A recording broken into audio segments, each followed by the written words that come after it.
Have fun, Sheila.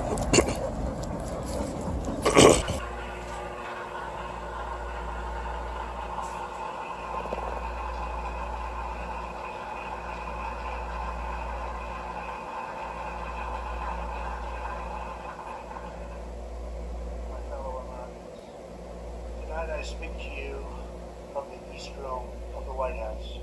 We regarding one of the most profound responsibilities of the President of the United States, and that is the selection of a Supreme Court justice. I've often heard that other than matters of war and peace, this is the most important decision a president will make. The Supreme Court is entrusted with the safeguarding of the crown jewel of our republic, the Constitution of the United States. 12 days ago, Justice Anthony Kennedy informed me of his decision to take senior status on the Supreme Court, opening a new vacancy. For more than 4 decades, Justice Kennedy served our nation with incredible passion and devotion. I'd like to thank Justice Kennedy for a lifetime of distinguished service.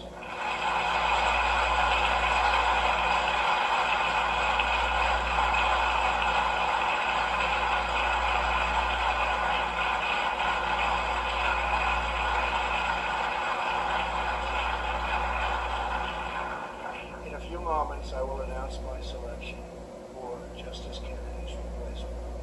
This is the second time I've been faced with this task. Last year, I nominated Judge Neil Gorsuch to replace the late, great Justice Anthony Scalia.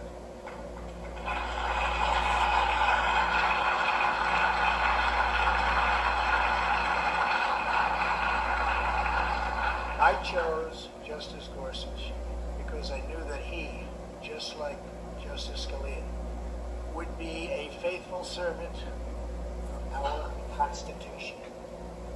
We are honored to be joined tonight by Justice Scalia's beloved wife, Maureen.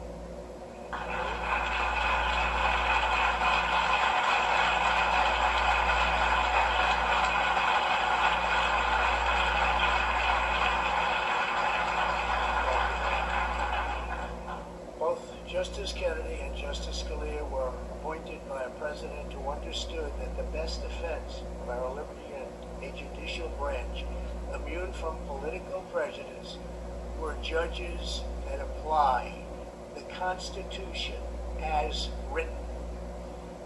That president happened to be Ronald Reagan. For this evening's announcement, we are joined by Ronald Reagan's Attorney General, Edwin Meese.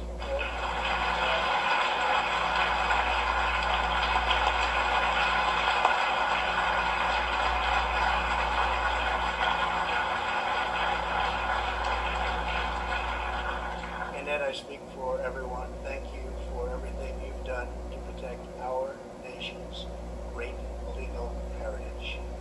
In keeping with President Reagan's legacy, I do not ask about a nominee's personal opinions. What matters is not a judge's political views, but whether they can set aside those views to do what the law and the Constitution require. I am pleased to say that I have found, without doubt, such a person. Tonight, it is my honor and privilege to announce that I will nominate Judge Brett Kavanaugh to the United States Supreme Court.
know the people in this room very well. They do not stand and give applause like that very often. So they have some respect. And Brett's wife, Ashley, and their two daughters, Margaret and Liza, have joined us on the podium. And thank you and congratulations to you as a family. Thank you.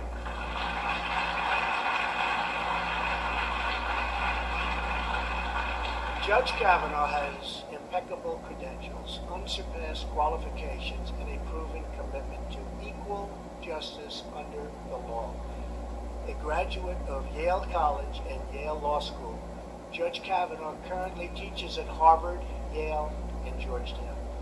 Throughout legal circles, he is considered a judge's judge, a true thought leader among his peers. He is a brilliant jurist with a clear and effective writing style, universally regarded as one of the finest and sharpest legal minds of our time. And just like Justice Gorsuch, he excelled as a clerk for Justice Kennedy.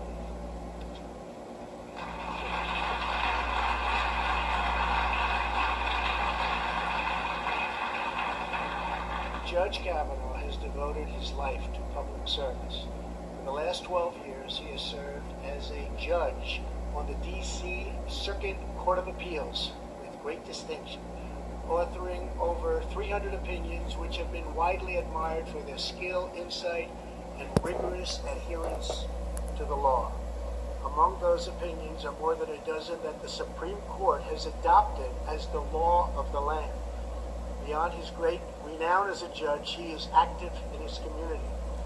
He coaches CYO basketball, serves meals to needy families, and, having learned from his mom, who is a school teacher in D.C., tutors children at local elementary schools.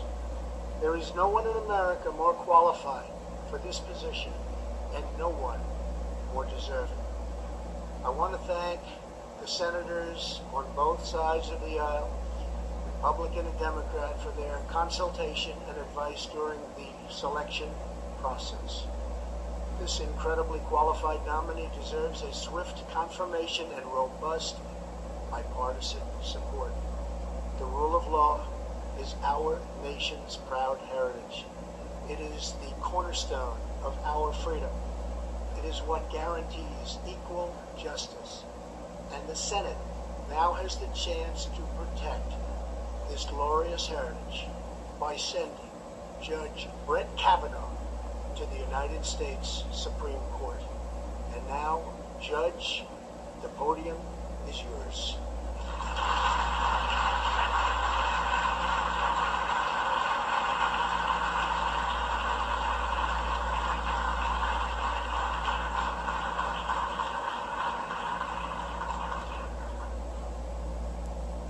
Mr. President, thank you. Throughout this process, I've witnessed firsthand your appreciation for the vital role of the American judiciary. No president has ever consulted more widely or talked with more people from more backgrounds to seek input about a Supreme Court nomination. Mr. President, I am grateful to you, and I'm humbled by your confidence in me. 30 years ago, President Reagan nominated Anthony Kennedy to the Supreme Court. The framers established that the Constitution is designed to secure the blessings of liberty. Justice Kennedy devoted his career to securing liberty. I am deeply honored to be nominated to fill his seat on the Supreme Court.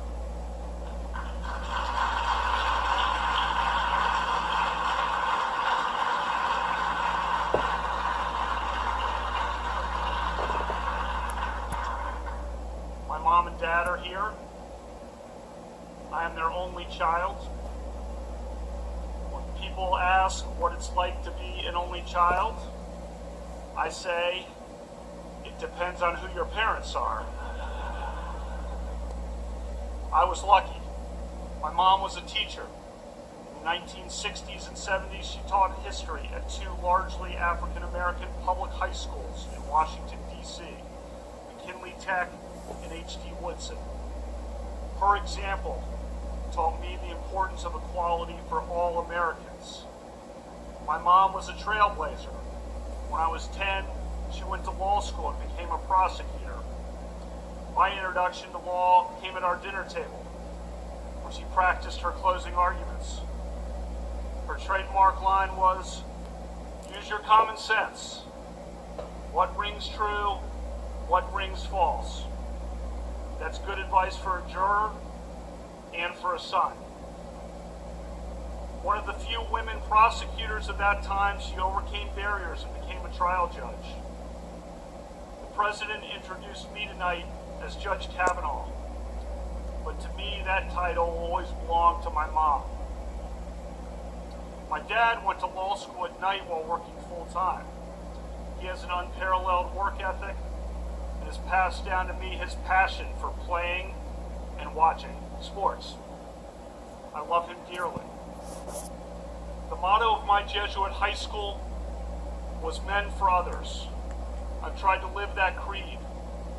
I've spent my career in public service, from the executive branch and the White House to the U.S. Court of Appeals for the D.C. Circuit. I've served with 17 other judges, each of them a colleague and a friend. My judicial philosophy is straightforward. A judge must be independent. He must interpret the law, not make the law. A judge must interpret statutes as written. And a judge must interpret the Constitution as written, informed by history and tradition and precedent. For the past 11 years, I've taught hundreds of students, primarily at Harvard Law School. I teach that the Constitution's separation of powers protects individual liberty.